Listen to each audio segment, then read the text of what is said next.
Brothers and sisters, for years, I have gotten much feedback from Muslims where I've given talks.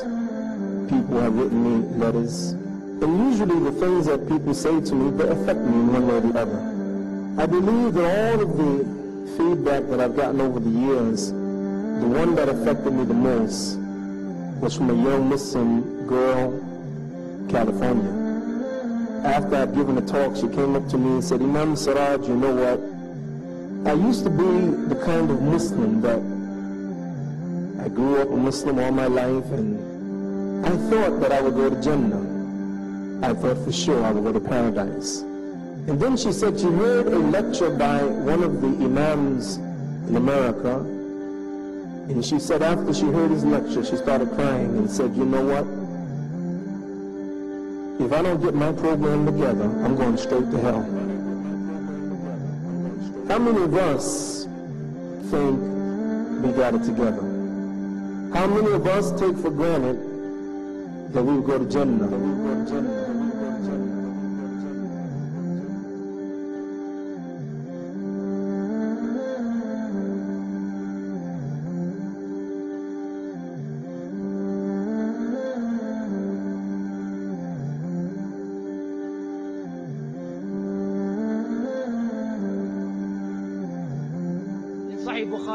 The Prophet ﷺ said, whoever believes in Allah and His Messenger and establishes the prayer, he prays regularly, and he fasts the month of Ramadan, he has a right over Allah that Allah causes him to enter Jannah.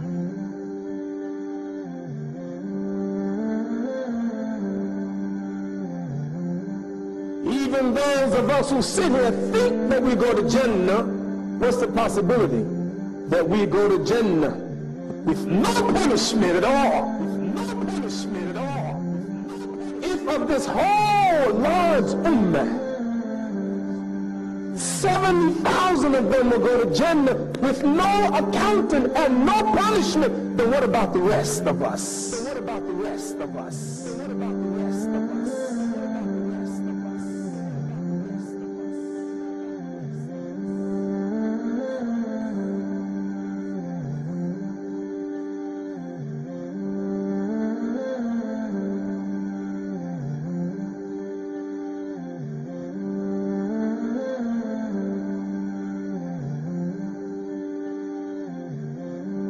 Ibn Mu'adh, another great predecessor, mentioned, the most naive things in my sight is to linger in sin, feeling no regret while hoping for a far-off pardon.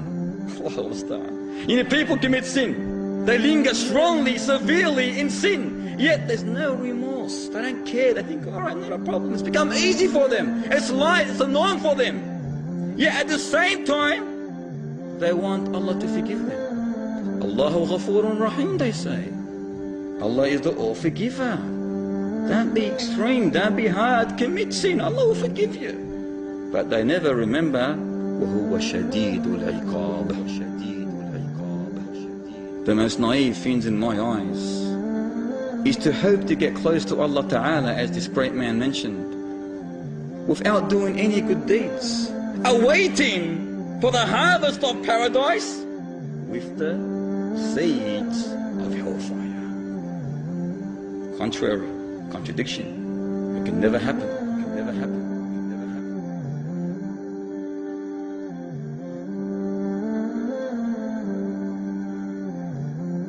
Many Muslims will go to hell. 1 second in hell, brothers and sisters, is intolerable. You can't even go for 1 second. So don't risk going. تقدر على نار شمعة؟ والله ما تقدر. طب جرب كده.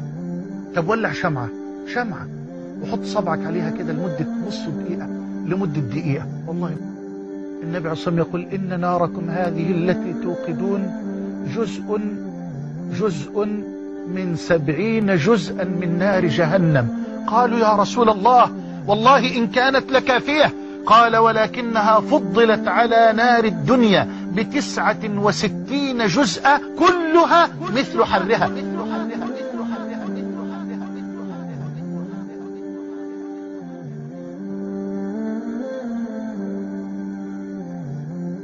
know why?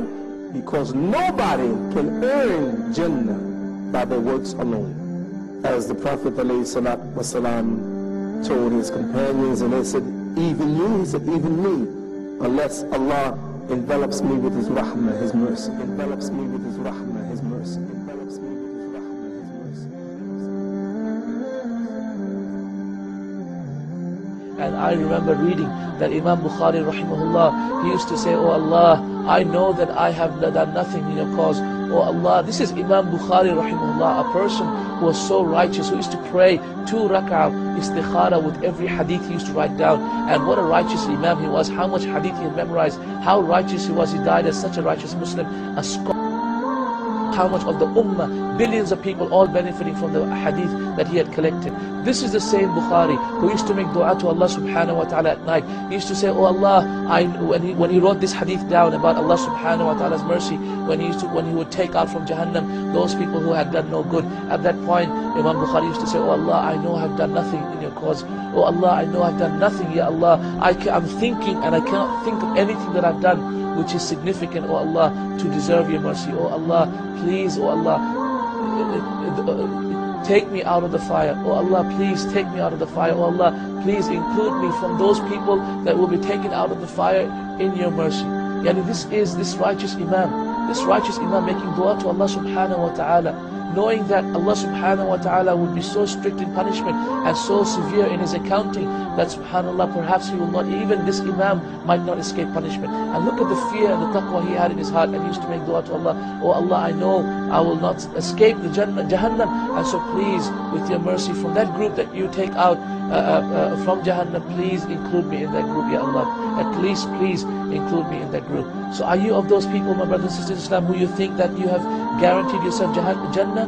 Be like this Imam and have taqwa and fear of Allah subhanahu wa ta'ala. Be like this Imam and have taqwa and fear of Allah subhanahu wa ta'ala.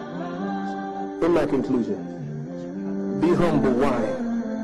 Be humble because number one, it's Allah's mercy, in addition to your works, that'll give you the gift of Jannah. Number two, be careful, because Allah has a way sometimes of turning things around. If you saw me 23 years ago in the Nation of Islam and some did, yo, mushrik, you brother in the hellfire, you brother, you're not following the Quran and the Sunnah, and they were right. But Allah subhanahu wa ta'ala was merciful, allowed me into His deen, was merciful. Allah helped guide me into Islam, so I became Muslim, alhamdulillah. And now the greatest thing that I cherish more than anything in life is Muslim. There's nothing better to me, more loved by me than my Islam. Nothing. Nothing more loved by me than the fact that Allah blessed me to be Muslim. And I love to get up, to make prayer to Allah, to fast in Ramadan, to read the Quran. I'm thankful to Allah because I know where I was. I'm thankful to Allah because I know where I was. You hear me?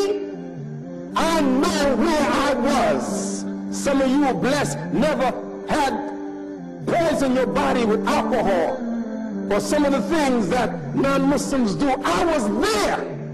I was in the dunya, and some of you now thinking to run back to go or run to the dunya. And many from the dunya run to Islam. Now some Muslims now run to the dunya as we run to Islam. Allah is the friend of those who believe. He takes them out of the darkness and He guides them into the light. But shaitan takes you from the light and take you to the darkness. So one day you can be this close to Jannah, and then you begin to do the work of the people of the hellfire, and then you die in that position. Be humble. Be humble. Be humble.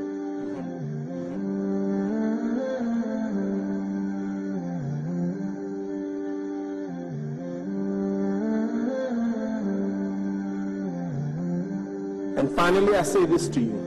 Be humble. Because guess what? Because all that you do for Allah can be taken away. And you become muflis. You know what a muflis is? Prophet ﷺ asked the companions, do you know what a muflis is? A muflis is a person who becomes bankrupt. He said, yeah, a muflis is a person who has no money and no property. He says, muflis among my ummah are those who will come on Yom al-Qiyamah with salat, with zakat, with siyam.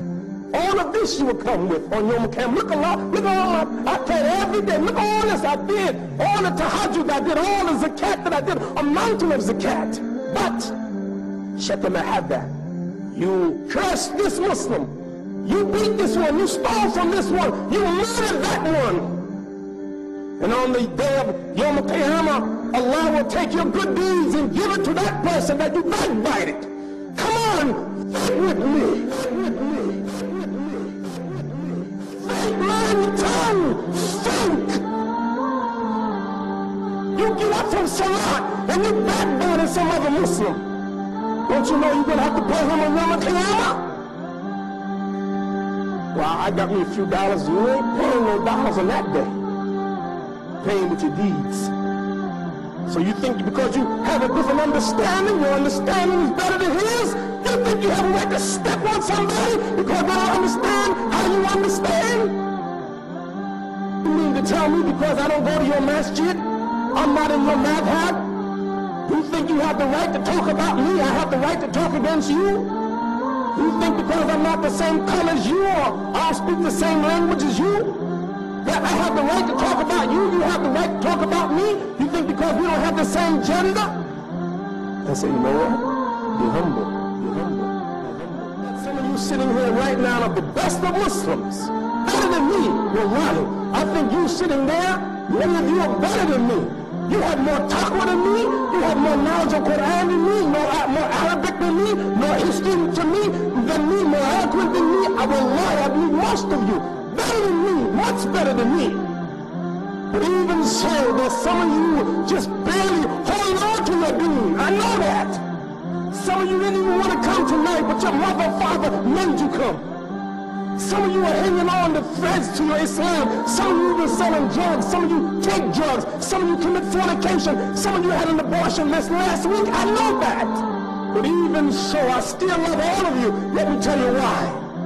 Because Prophet Muhammad alayhi salatu wasalam said, "Al-mu'minu qawiyyu khayrun wa habba ila Allah min al-mu'min al-da'if wa fi kulli khayr."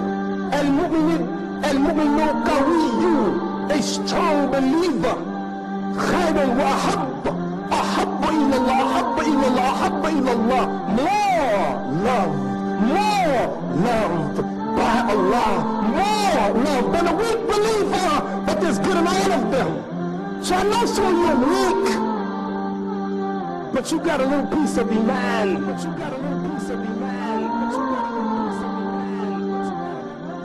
I don't want to be muflis on the day of judgment, and therefore I don't want to say anything to hurt.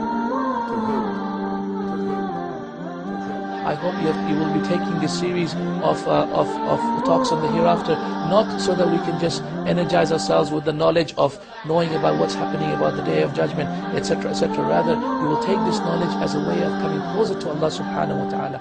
Don't listen to these talks as entertainment and enjoyment. If I'm a believer today, I ask Allah subhanahu wa ta'ala to keep me on Surat al-Mustaqim and keep you and us on Surat al-Mustaqim. Keep us on Surat al-Mustaqim. Keep us there. If we're there, keep us there. And if we're not there, bring us on Surat al-Mustaqim. Surat al-Mustaqim.